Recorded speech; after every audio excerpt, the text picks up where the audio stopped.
Joãozinho na área. Estou aqui com mais um vídeo de Minecraft Pé.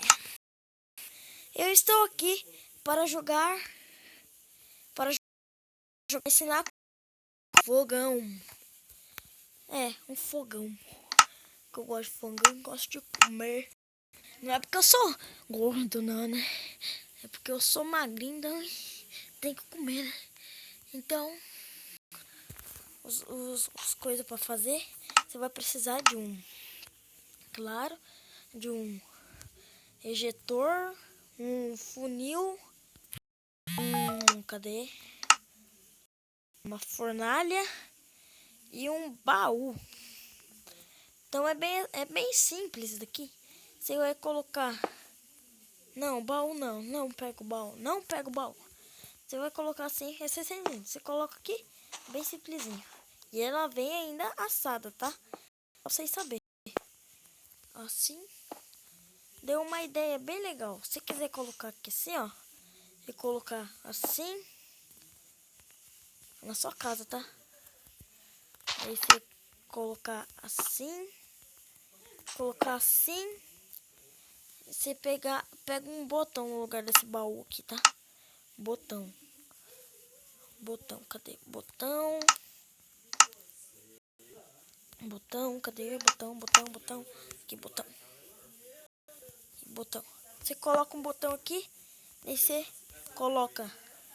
Aqui você coloca carvão ou madeira. Carvão ou madeira. Daí aqui você pega você tenta conseguir qualquer carne que você quiser aí. Cadê? Carne. Cadê essa carne daqui? Aqui, ó. Você pega qualquer carne, ó. Só vou pegar essa. Você pega, coloca aqui. Aí você vai ver que vai ficar assim. Daí daqui vai vir aqui. Daí daqui vai vir. E se só chegar aqui, pá, lá, ó. Daí vem assada. Mas se vocês quiserem fazer, pessoal, também, ó, pegar um baú aqui, ó. Baú. Aqui, ó. Um baú. Não, baú não.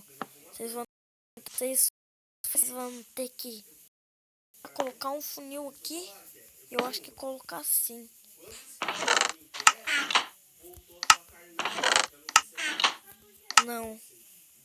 Não, faz daquele jeito lá mesmo. Deixa eu ver aqui, peraí. Aí, ó, você pode colocar assim também. E só clicar que a carne vai vir. Daí, pra quem viu aquele lá da Ellocraft, você sabe que esse aqui é meu, né? Então, se inscreve. Peraí. Se inscreve, dá um like aí pra me ajudar. E